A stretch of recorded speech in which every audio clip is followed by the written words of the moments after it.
एक हाथी पानी में नहा रहा था। उसने देखा एक छोटे से काले रंग के पांडा के पीछे भेड़िया लगा हुआ था। वो पांडा दौड़ते हुए पेड़ में चढ़ गया। भेड़िया भी दौड़ रहा था लेकिन वह पेड़ में नहीं चढ़ पाता, इसलिए वह नीचे इंतजार कर रहा था। नन्हा पांडा बेचारा डर के मारे एक डाली पर बैठा हुआ था। हाथी को नन्हा पांडा बहुत प्यारा लगा और उसके ऊपर दया भी आ रही थी और भेड़िए के ऊपर गुस्सा भी आ रहा था। हाथी बाहर निकला और गड्ढे का गंदा पानी अपने सूंड में भरा और भेड़िए के पास जाकर उसके ऊपर छोड़ दिया। फिर भेड़िया वहां से भागा तो एक गड्ढे में गिर गया। फिर वहां से निकलने के बाद वह भाग गया और हाथी पेड़ के नीचे आ गया और नन्हे पांडे को आवाज देने लगा, अरे छोटे, नीचे चले आओ। अब तो भेड़िया चला गया है। तुम्हारा नाम क्या है और तुम यहाँ अकेले कैसे आ गए? मेरा नाम छोटू है। मेरे मम्मी पापा इस दुनिया में नहीं हैं। मैं दुनिया में अकेला ही रह गया हूँ। मैं पहाड़ी के उस पार रहता था। मेरे साथ कोई नहीं खेलता था। मुझे सब कालू कालू कहकर चिढ़ाते थे, इसीलिए मैं यहाँ चला आया तो ये भेड़िया मेरे पीछे पड़ गया। छोटू राजा, मेरे पास आ जा। अब चिंता मत करो, मैं तुम्हें नहीं चिढ़ाऊंगा। पीठ पर बैठाकर घुमाऊंगा, जंगल की सैर कराऊंगा। छोटू पांडा को हाथी राजा पसंद आ गए और वह उसका दोस्त बन गया। आसपास बंदर आ गए और उन बंदरों से उसकी दोस्ती हो गई। और एक बंदर दिव्यांग था, उसका नाम कुशल था। वह तेजी से नहीं चल पाता था और बंदर के बच्चे उसे चिढ़ाते थे और उससे भागने की होड़ लगाते थे। एक दिन बंदर का बच्चा कुशल खेल रहा था और तभी सब बंदर के बच्चे उसे दौड़ाने के लिए जिद करने लगे।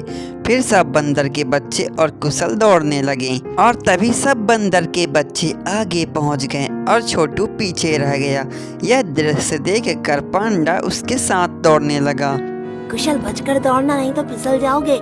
इस जन्म में हमसे आगे नहीं निकल पाओगे। कुशल, हम लोग आगे चलते हैं, तुम कल तक पहुंच जाना। कुशल बहुत पीछे दौड़ रहा था और उसे उन बच्चों की बातें बहुत बुरी लग रही थी और छोटू इस बात का अंदाजा लगा रहा था, उसे सपोर्ट कर रहा था। बहुत अच्छे, तुमने तो मुझे पिछाड़ दिया। तुम बहुत अच्छे ढंग से दौड़ते हो, तुम सबसे अच्छे हो। छोटू और कुशल की बहुत अच्छी जमने लगी और वह दोनों बहुत अच्छे दोस्त बन गए। और एक दिन सभी बंदर के बच्चे वहाँ खेल रहे थे और छोटू पांडा भी उनके साथ खेल रहा था।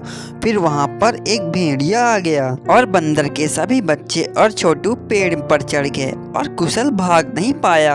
भेड़िया तेजी से कुशल की ओर बढ़ रहा था और छोटू ने उसे देख लिया। छोटू चाहता तो पेड़ के ऊपर चढ़ जाता, छोटू चाहता तो अपनी जान बचा सकता था और कुशल अकेला था और भेड़िया उसके पास आ गया और छोटू बिना कुछ सोचे समझे भेड़िए के सामने आ खड़ा हुआ और भेड़िया छोटू के बारे में ना सोचते हुए कुशल के ऊपर ही निशाना बनाया और छोटू भेड़िए का पूंछ पकड़कर उसे खींच लिया।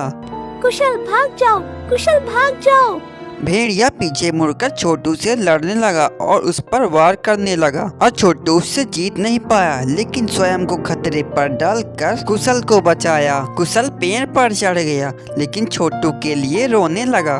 मेरा छोटू, छोटू ऊपर आ जाओ, भेड़िए से लड़ाई मत करो। छोटू और भेड़िए की लड़ाई में छोटू बहुत घायल हो गया था और उसका दोस्त हाथी वहां आ गया और उसने अपने सूंड से भेड़ियों को मार मार कर उसकी धजिया बना दी और बेचारा कुशल भी नीचे उतर आ गया।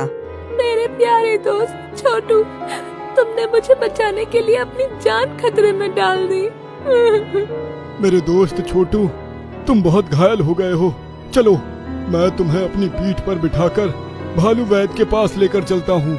मेरे दोस्त, अब मुझे कहीं मत ले चलो। मैं तुम लोगों के साथ और समय बिताना चाहता था, लेकिन किस्मत को ये मंजूर नहीं था। तुम सब लोगों को गुड बाय कहना चाहता हूँ।